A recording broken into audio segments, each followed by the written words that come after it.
Đắk Lắk, cơ quan chức năng đang vào cuộc điều tra một đoạn clip ghi lại vụ việc một nam sinh lớp 11 gặp tai nạn trên đường. Tuy nhiên điều khiến nhiều người chú ý không chỉ dừng lại ở cú va chạm, mà còn là hành động của một người đi phía sau khi chứng kiến toàn bộ sự việc nhưng lại quay đầu rời đi ngay sau đó. Một hành động diễn ra chỉ vài giây nhưng lại kéo theo rất nhiều tranh cãi, thậm chí đặt ra cả những câu hỏi về trách nhiệm, về tiền bạc và cả những hệ lụy pháp lý có thể xảy ra sau đó. Theo thông tin ban đầu, vào khoảng 11 giờ 30 phút ngày 15 tháng 4, trên tuyến tỉnh lộ 8, đoạn qua xã Cư Bân, một nam sinh điều khiển xe máy với tốc độ cao, rồi bất ngờ mất lái và lao xuống mương nước bên đường. Cú va chạm xảy ra cực nhanh, gần như không có thời gian để xử lý. Và hậu quả là nạn nhân không qua khỏi ngay tại chỗ, một tình huống mà chỉ cần nhìn qua cũng đủ hiểu mức độ nghiêm trọng. Nếu chỉ dừng ở đây, thì đây vẫn là một vụ tai nạn giao thông đáng tiếc, nhưng không phải là hiếm. Điều khiến mọi thứ trở nên khác đi là những gì camera ghi lại ngay sau đó, khi phía sau nam sinh có một xe máy khác đang di chuyển cùng chiều, khoảng cách không xa, đủ để quan sát toàn bộ diễn biến. Ở góc quay đầu tiên, có thể thấy rõ người này đã giảm tốc ngay khi tai nạn xảy ra. Điều đó cho thấy họ không hề không biết, mà là nhận thức rất rõ tình huống trước mắt, và chính khoảnh khắc giảm tốc đó lại trở thành chi tiết khiến nhiều người chú ý nhất. Nhưng ngay sau đó, thay vì dừng lại, thay vì tiến lên kiểm tra, người này lại quay đầu xe và rời đi theo hướng ngược lại. Hành động diễn ra nhanh, dứt khoát, gần như không có sự do dự, và chính hình ảnh này đã trở thành tâm điểm tranh cãi. Nhưng câu chuyện chưa dừng lại ở đó. Bởi vì khi đoạn clip được chia sẻ rộng rãi hơn, nhiều người bắt đầu soi kỹ từng khung hình, từng chi tiết nhỏ, và lúc này xuất hiện thêm một điểm khiến dư luận chú ý, thậm chí có phần nhạy cảm. Đó là chiếc xe xuất hiện trong video.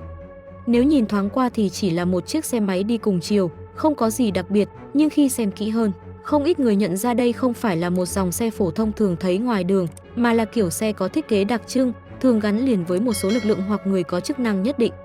Và chính chi tiết này khiến câu chuyện bắt đầu rẽ sang một hướng khác.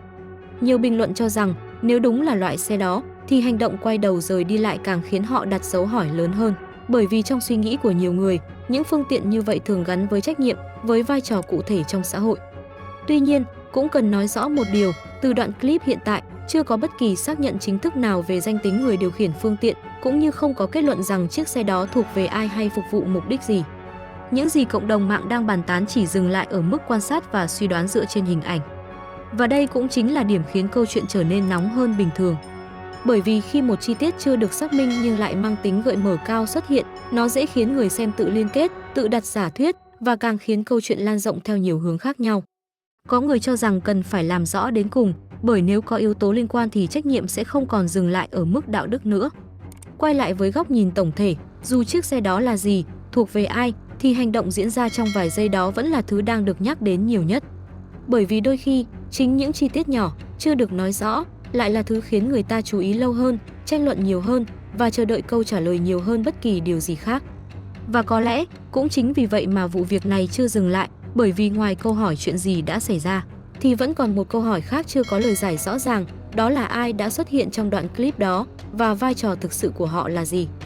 Tuy nhiên, cũng cần nhấn mạnh rằng mọi suy đoán ở thời điểm này đều chưa có cơ sở xác nhận và việc kết luận sớm có thể khiến câu chuyện đi lệch khỏi bản chất ban đầu. Quay lại với diễn biến, khi đoạn clip tiếp tục lan truyền, không chỉ có một góc quay mà xuất hiện thêm những góc nhìn khác từ các camera xung quanh, và chính những góc quay này lại khiến câu chuyện trở nên phức tạp hơn, bởi có những chi tiết mà nếu chỉ xem một đoạn ngắn, người ta rất dễ đưa ra kết luận sớm. Có góc quay cho thấy thời điểm xảy ra tai nạn gần như chỉ diễn ra trong tích tắc, không có dấu hiệu va chạm với phương tiện phía sau trước đó. Nhưng cũng có ý kiến cho rằng khoảng cách giữa hai xe là đủ gần để đặt ra câu hỏi liệu có yếu tố nào tác động hay không, và chính sự không rõ ràng này đã khiến nhiều người bắt đầu suy đoán. Một số người đặt vấn đề rằng nếu không có liên quan gì, tại sao người phía sau lại phản ứng nhanh như vậy, rồi rời đi ngay sau đó, trong khi một số khác lại cho rằng phản ứng này có thể chỉ đơn giản là bản năng khi gặp một tình huống quá bất ngờ. Và từ đây, câu chuyện bắt đầu tách ra thành hai hướng, một bên tập trung vào nguyên nhân tai nạn, một bên lại xoáy sâu vào hành động rời đi.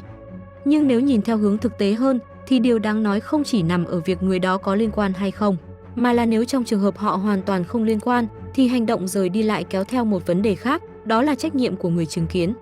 Bởi vì trong nhiều trường hợp, chỉ cần là người có mặt tại hiện trường, có khả năng hỗ trợ mà không thực hiện, thì không chỉ là câu chuyện đạo đức, mà còn có thể liên quan đến yếu tố pháp lý.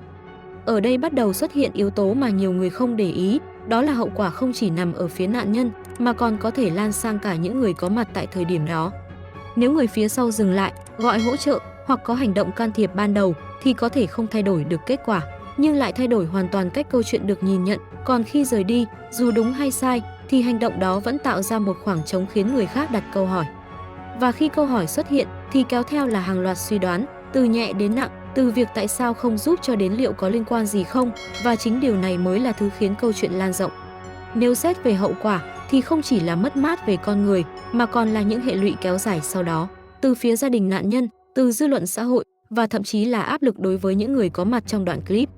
Còn nếu xét về yếu tố tiền bạc thì một vụ tai nạn như vậy không chỉ dừng ở thiệt hại ban đầu mà còn kéo theo rất nhiều chi phí khác, từ chi phí xử lý hiện trường, chi phí liên quan đến gia đình cho đến những tổn thất không thể đo đếm bằng tiền.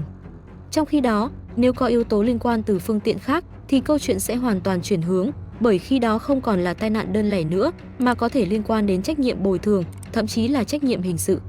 Chính vì vậy, cơ quan chức năng hiện đang vào cuộc điều tra để làm rõ toàn bộ diễn biến, không chỉ dừng lại ở nguyên nhân trực tiếp mà còn xem xét các yếu tố liên quan xung quanh, bao gồm cả vai trò của phương tiện phía sau nếu có. Liên quan đến vụ việc, ông Nguyễn Thế Anh, Chủ tịch Ủy ban Nhân dân xã Cư Bân cho biết cơ quan chức năng đang tiến hành xác minh, trong khi ông Nguyễn Huy Thành, trưởng phòng Cảnh sát Giao thông tỉnh Đắk Lắk cũng xác nhận vụ việc đã được tiếp nhận để điều tra theo quy định. Điều này cho thấy, dù cộng đồng mạng có nhiều suy đoán, thì mọi kết luận cuối cùng vẫn phải dựa trên quá trình xác minh cụ thể, bởi vì chỉ một chi tiết nhỏ bị hiểu sai cũng có thể khiến cả câu chuyện đi lệch hướng. Quay lại với hành động quay đầu rời đi, điều khiến nhiều người tranh cãi không phải là kết luận đúng sai, mà là cảm giác để lại, bởi vì trong một tình huống như vậy, chỉ cần một hành động dừng lại, dù rất ngắn, cũng có thể thay đổi hoàn toàn cách nhìn của người khác. Nhưng thực tế lại không diễn ra như vậy, và chính điều đó khiến câu chuyện không dừng lại ở một vụ tai nạn, mà trở thành một vấn đề khiến nhiều người phải suy nghĩ, không chỉ về những gì đã xảy ra, mà còn về cách mà mỗi người sẽ lựa chọn khi đứng trước một tình huống tương tự. Và có lẽ, đây cũng là điểm khiến câu chuyện này giữ được sự chú ý lâu hơn bình thường, bởi vì nó không đưa ra câu trả lời ngay lập tức, mà để lại một khoảng trống đủ lớn để mỗi người tự đặt câu hỏi cho chính mình, rằng nếu ở trong khoảnh khắc đó, mình sẽ dừng lại hay sẽ rời đi.